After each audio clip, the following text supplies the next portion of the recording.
Today is a celebratory and somber day at the Higher Things Club as we honor an absolute legend, my childhood hero who I would later become good friends with through the powers of cannabis and the internet, the original stretch four of the National Basketball Association, Clifford Uncle Cliffy Uncle Spliffy Robinson. Clifford Ralph Robinson was born on this calendar day, December 16th, back in 1966 in Buffalo, New York. Unfortunately, we lost Clifford back in 2020, but only after he lived an amazing life and provided us with memories to last multiple lifetimes. My story with Clifford goes back all the way to the early 90s when he was the absolute coolest player in the NBA and played for my beloved Portland Trail Blazers. Here's me with a mullet after having waited in line at the Oregon State Fair for about 3 hours to get Uncle Cliffy's autograph. My best friend went to summer camp, and Cliffy appeared there, and my friend got his hat autographed, and I don't know that I've ever been more jealous than that time. Fortunately, later that summer, I got my own opportunity to get Clifford's autograph at the state fair.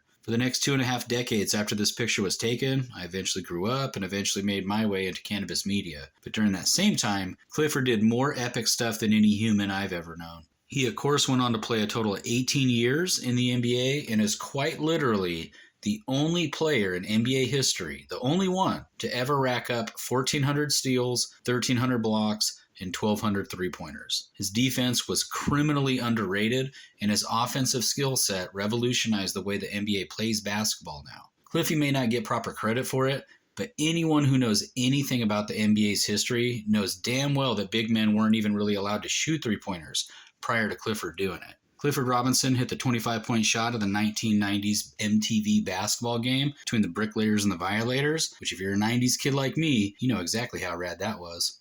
This fashionable trailblazer makes his statement with his headbands. Here's Clifford Robinson. Bill Bellamy's going to get dunked on. Play by the Bricklayers. Had his pocket picked. Big play. Mark Jackson can't connect. 25. Unbelievable. Shot by Clifford. Unbelievable. Cliffy appeared on Survivor, and I always joked with him that if he could have just found a cannabis plant on the island, he would have won.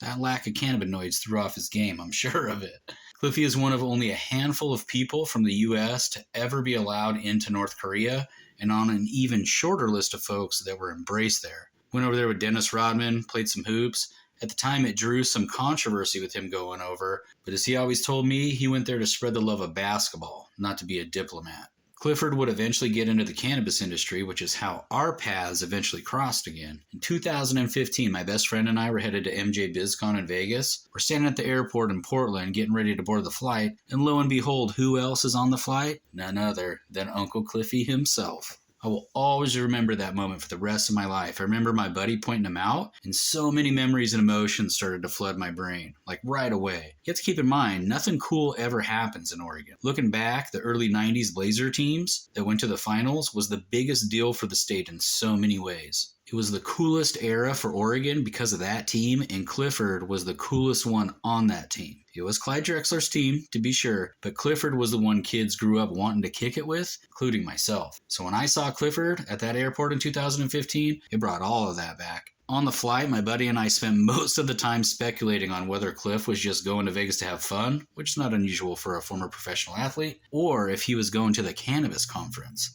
After all, Clifford was suspended many times for cannabis during his career, we reasoned at the time, and was once the victim of racial profiling in Portland in 1997, in which he was victimized by a military-style SWAT raid on the waterfront over some paintball guns, and because the coppers found a roach in his vehicle, they used it to cover up the racial profiling. I say this now because the city of Portland would later apologize for it over 2 decades later. Zooming back to 2015, I'm hanging out at the Rio Casino where the conference was held with my buddy Kaliko, and sure enough, Clifford walks by. I yelled all awkwardly with zero shame, "Clifford Robinson is the original stretch four. Put that man in the Hall of Fame." To which Clifford kind of looked over at me, smiled, and then did kind of an Arsenio Hall fist action move.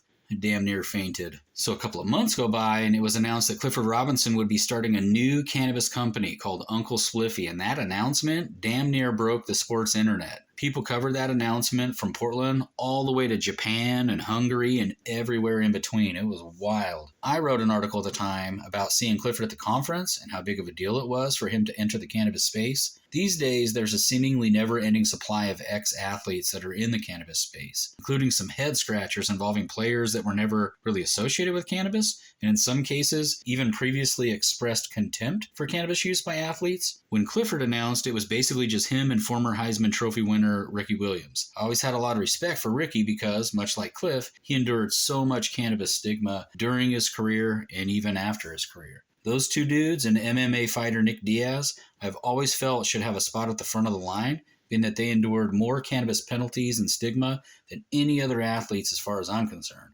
But Diaz wasn't in the cannabis space back then, at least not publicly, and Ricky was still finding his footing. So it was basically Clifford making a huge splash, and through the forces of cannabis and the internet, he read my article, apparently liked it, and had a mutual friend arrange a hangout session. After some fireworks at the initial hangout session, which I'll save for another day, it's like a cannabis Tiger King type vibe, Clifford and I became great friends.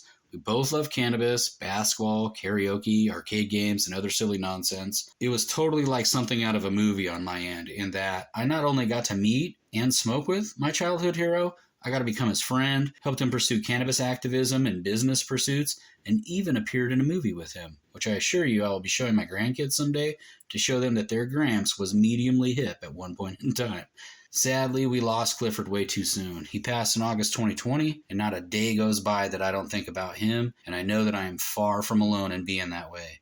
He was loved by so many people, including and especially his amazing family. His niece has one of my all-time favorite quotes I ever heard. People called him Uncle Cliffy, but he was my uncle. What I wouldn't give to go to a cannabis event and cut it up with Clifford just one more time. Be able to hang out in his kitchen while we smoke weed and I pepper him with questions about yesteryear. If he was still here, there's a 1,000% chance that the Hired Things Club would be filmed in Clifford's kitchen because he would have wanted to try every cannabis hack, device, gadget, and product. Unlike many of these poser celebrities in the cannabis space, Clifford was a true cannabis enthusiast. And with that, on what would have been Clifford's 56th birthday, I'm officially naming this Trailblazers bong that I recently picked up Clifford, after the big fella. Every bong needs a name, and I can't think of any name that I'd rather have for my Trailblazers bong than Clifford. I'm only going to use it on special days like today. Big Cliff, I miss you every day, man. Rest in peace, and thank you for the memories. As I told you on the way out, as long as I have breath in my lungs, feeling in my fingers, and internet access, I will always let motherfuckers know who was the real original Stretch Four, who was the real one to start the sports cannabis revolution, and that there will never, ever be anyone as cool as Uncle Spliffy. Cheers to you, C. Rob. Happy birthday, my man. Rest in peace.